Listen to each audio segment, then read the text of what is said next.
Olá, leitores! Tudo bem com vocês? Eu espero que sim, porque hoje eu vim contar sobre tudo aquilo que eu li no mês de fevereiro.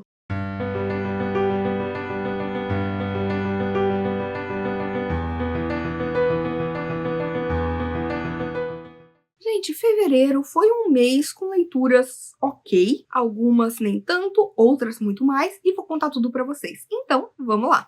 Eu comecei o mês lendo A House with Good Bones, da T. Kingfisher. Gente, eu já conhecia a escrita da T. Kingfisher por conta de What Moves the Dead, que na verdade é um reconto aí de A Queda da Casa de Usher, do Edgar Allan Poe, que particularmente eu gostei bastante, porque eu acho que ela sabe misturar muito bem o sobrenatural com questões da natureza. E isso acaba voltando aqui em A House with Good Bones. Aqui a gente vai conhecer a Sam, e a Sam, ela é uma entomologista, ou seja, ela estuda os insetos, principalmente em escavações arqueológicas. Só que de repente ela tira um tempo aí de folga e vai passar ali uns dias com a mãe. Só que quando ela chega na casa, né, que na verdade era a casa que pertencia à avó, que aí ficou pra mãe, né, e aí ela vai lá e ela percebe que tem uma coisa muito errada. Desde a decoração, que tá toda estranha, até o comportamento da mãe também parece um pouco errático. A gente vê que ela começa também a ter uns pesadelos, uns terrores noturnos, e você não entende bem o que que é. Tem uma paralisia do sono, se é algo sobrenatural. A gente tem ela tendo aí alguns traumas de infância sendo revividos e também muitas coisas estranhas acontecendo, desde que tem a ver com insetos até com figuras macabras que ela vai ver. E ao mesmo tempo que ela tenta achar uma explicação racional para tudo isso, a gente sabe que tem um quesinho sobrenatural ali, que algo maligno está rondando essa casa. Gente, o que eu vou dizer? Eu fiquei viciada nessa leitura. Eu gosto muito como a T. Kingfisher escreve, eu acho que é uma forma muito fluida, muito gostosa. Ela vai falar assim, ai, do sobrenatural, sabe? Essa coisa meio inquietante que o tempo inteiro você vai lendo e você sente que tem algo errado e você mesmo não tem certeza do que é no começo e depois se torna mais previsível, lógico. E eu gosto muito como ela coloca aqui questões da nossa sociedade atual que são muito relevantes. Eu adoro como ela faz isso, até com um toque de humor, e a história, ela flui demais. Só que eu posso dizer que até 70% eu tava amando, eu tava devorando, eu tava gostando de tudo. Aí depois, apesar da autora trazer imagens muito únicas que a gente tem que visualizar, que talvez a gente nunca tenha visto antes, acaba de certa forma caindo num certo clichê e ao mesmo tempo a gente tem ali uma correria desenfreada no final, que não é uma coisa que eu gosto em livro de terror, sabe? Então, por conta disso, eu fiquei um pouco decepcionada, porque eu acho que a história ela tinha um potencial de ter um final muito melhor do que foi.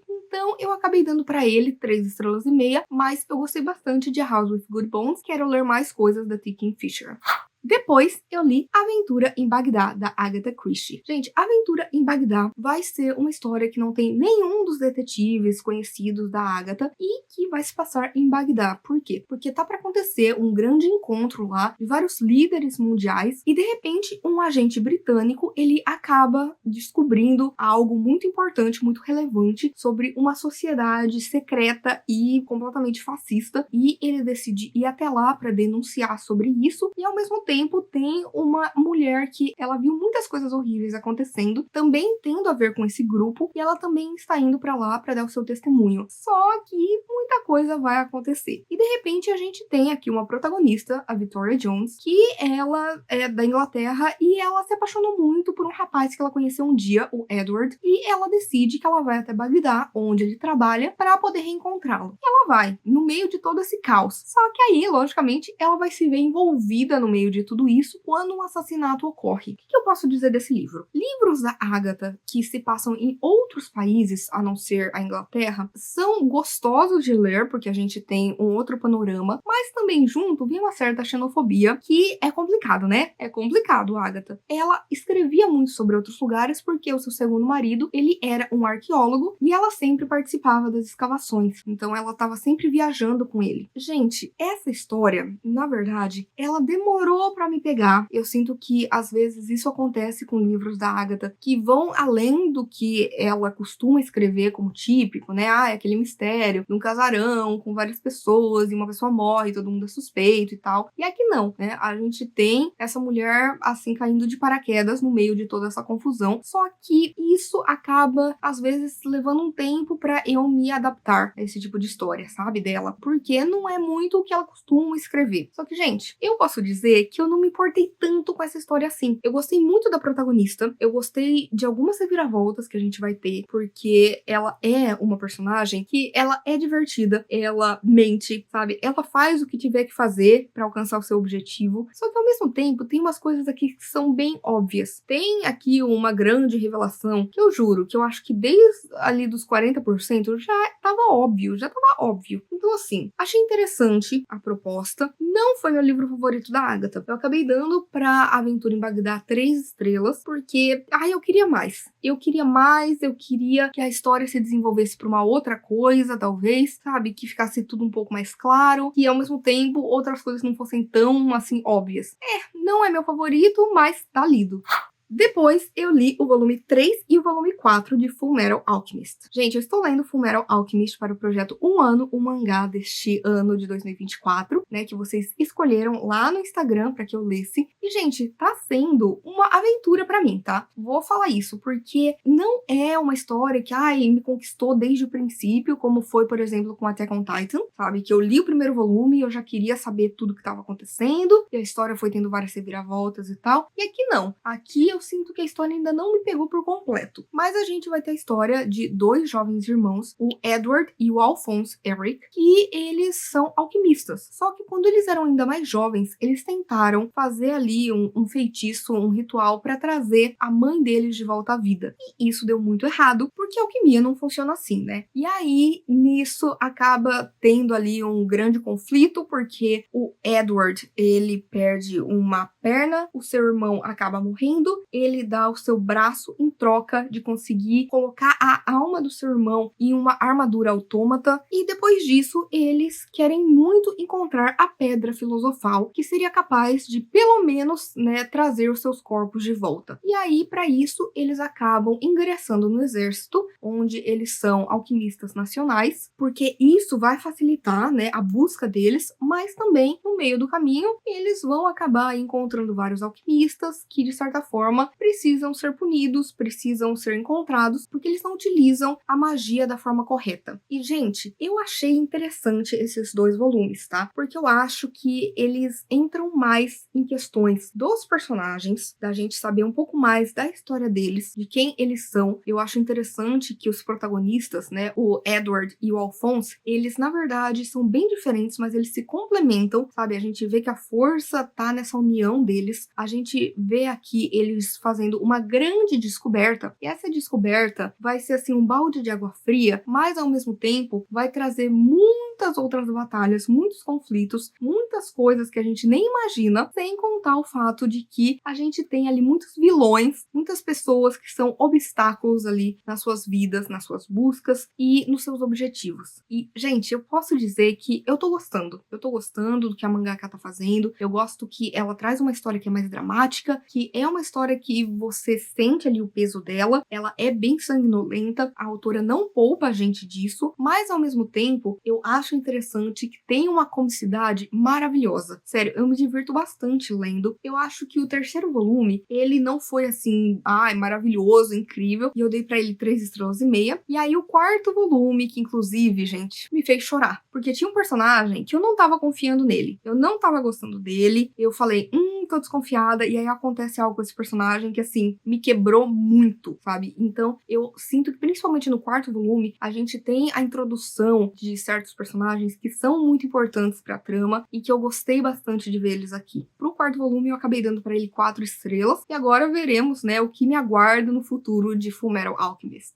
Depois eu li Starfish. Starfish, da Lisa Phipps. É um livro que é voltado mais para um público juvenil, onde a gente vai conhecer a Ellie. E a Ellie é uma garotinha que ela é gorda. E aí a gente vai ver que ela sofre bullying na escola, que ela tem uma mãe extremamente tóxica, que fala o tempo inteiro que ela tem que fazer dieta, que ela tem que fazer cirurgia, que ela não pode comer, que ela é gorda, que ela é isso e aquilo, como se fosse a pior coisa do mundo. E a gente vai ver também, ao mesmo tempo que ela tem que lidar com essas pessoas pessoas terríveis na sua vida, ela também vai ter muito amor, muito apoio ali de amigos, sabe, do pai, de pessoas que realmente se importam com ela, que veem o seu valor. E ela vai começar a, de certa forma, também enxergar esse valor, também enxergar o quanto ela se ama, o quanto ela merece ser amada, quão incrível ela é, o quão bonita ela é. Então isso é muito bonito, porque ele é voltado, né, para um público mais jovem, e eu acho que esse é o tipo de livro que eu queria que mais pessoas lessem, para aprenderem mais sobre empatia, sabe, para saírem um pouco ali dessa coisa do padrão dessa sociedade que acha que, ai, não existe beleza em ser gordo. Ultimamente eu ouvi isso, não vou falar, não,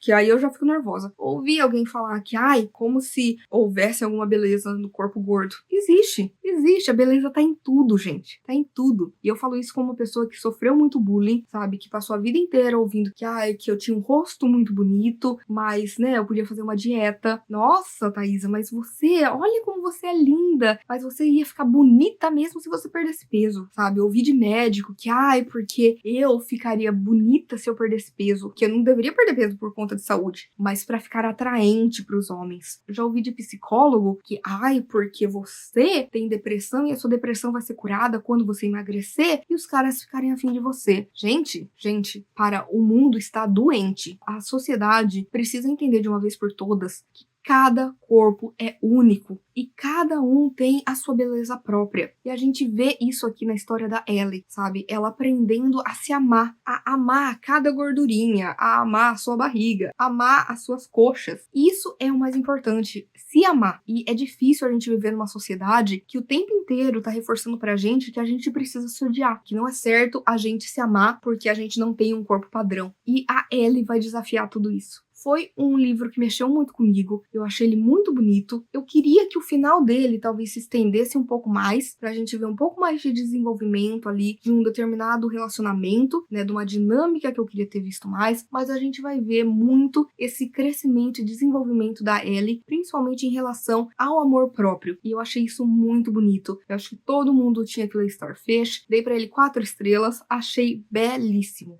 Depois eu li Mimi's Tales of Terror, né, que são os contos de terror da Mimi, do Junji Ito. Agora, é do Junji Ito mesmo? Porque eu já ouvi muita gente falando, ai, porque é do Junji Ito. É e não é. Ele é uma adaptação. Assim como, por exemplo, o Junji Ito, ele adaptou Frankenstein, que inclusive ele ganhou o Eisner, né, por conta disso. É uma ótima adaptação. E aqui a gente vai ter, na verdade, ele adaptando histórias do Hirokatsu Kihara, do Ichiro Nakayama. E esses dois autores, na verdade, eles fizeram assim um grande compilado há muitos anos de lendas urbanas do Japão. E o Junji Ito, ele se encantou, né, por esse livro, e ele resolveu adaptar aqui algumas histórias da Mimi. E a Mimi, na verdade, seria essa adolescente, essa jovem muito bonita que vive no Japão e que começa a presenciar coisas muito estranhas. E, gente, eu posso dizer que eu gostei de bastante coisa aqui. Eu achei interessante como as histórias vão ali se conectando, todas por conta desse protagonismo da Mimi, que é uma personagem que eu gostei bastante. Inclusive, isso me lembrou um pouco de Uzumaki, né, que a gente tem a Kiri, que ela é a protagonista de todas as histórias. E, gente, é muito legal ver como ele adaptou essas histórias, porque você consegue perceber esse toque de lenda urbana nelas, sabe? Não só porque a gente tem essa questão do sobrenatural, do bizarro, do esquisito, como geralmente é, né, quando a gente tá falando de Junji Ito, mas também a gente tem, às vezes, finais muito abruptos, coisas sem explicações, que às vezes acontecem nas histórias do Junji, mas não é o mais comum. Então, por conta disso, às vezes eu fiquei um pouco decepcionada, porque eu queria que uma história fosse mais longa, eu queria saber um pouco mais do que estava acontecendo, só que como é uma lenda urbana, a gente nunca vai saber. Mas assim, eu gostei bastante da adaptação do Junji, logicamente as suas ilustrações são belíssimas, sabe? Ele é um mestre do horror bizarro, ele sabe o que ele tá fazendo, apesar das histórias originais não serem dele, então isso acaba me tirando um pouco do mangá, porque eu gosto de mergulhar nas histórias do Junji, na sua cabeça, e tudo bem, aqui ele adaptou muita coisa, ele foi além, ele deu ali a sua própria versão pra tudo, e eu acabei gostando, gente. Eu acabei gostando, dei pra ele 4 estrelas, inclusive fiquei bem interessada nesse livro ali, que eu vou ver, inclusive, se eu encontro, né, porque eu gostei muito dessa ideia de lendas urbanas do Japão e quero saber mais sobre elas.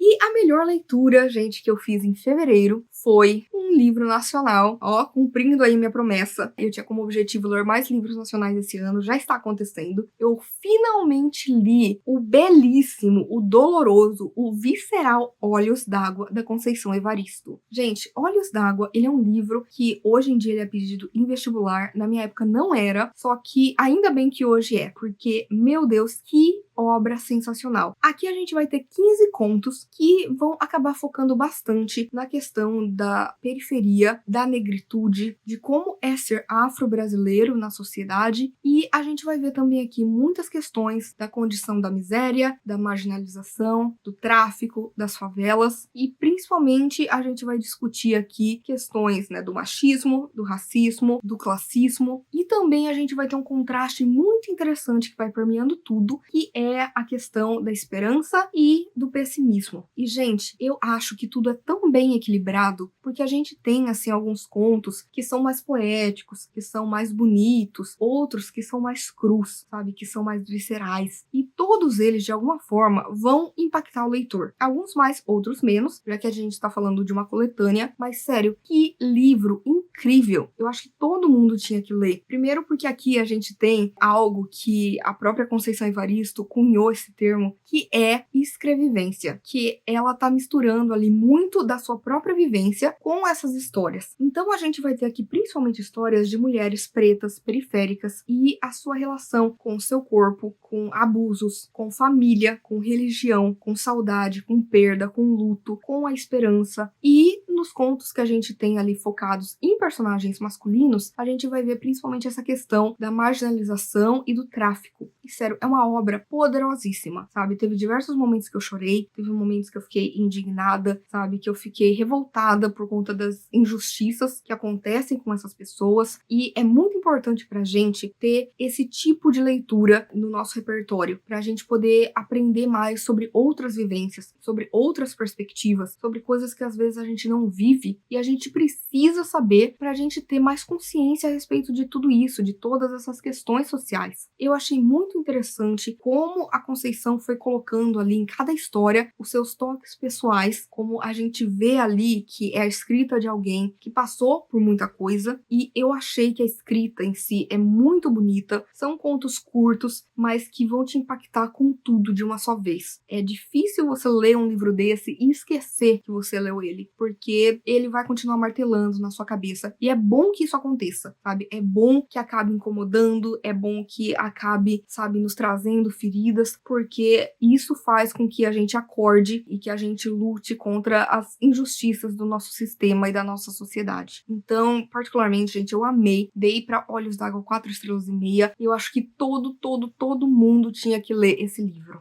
E é isso, gente. Eu espero que vocês tenham gostado do vídeo de hoje. Por favor, se vocês quiserem continuar conversando comigo a respeito de livros, filmes, séries, qualquer outra coisa, não deixe de me contatar nas minhas outras redes sociais. Por favor, curta esse vídeo, porque isso ajuda muito o meu trabalho, fazendo que esse vídeo e o canal chegue a mais pessoas. Compartilhe com seus amigos, comente aqui embaixo qual foi a melhor leitura que você realizou em fevereiro. E, por favor, não deixe de se inscrever no canal Livro em Livro se você ainda não é inscrito. E aproveite para ativar as notificações e ativar o sininho, porque toda sexta-feira e domingo tem conteúdo novo por aqui. Então a gente se vê no vídeo que vem.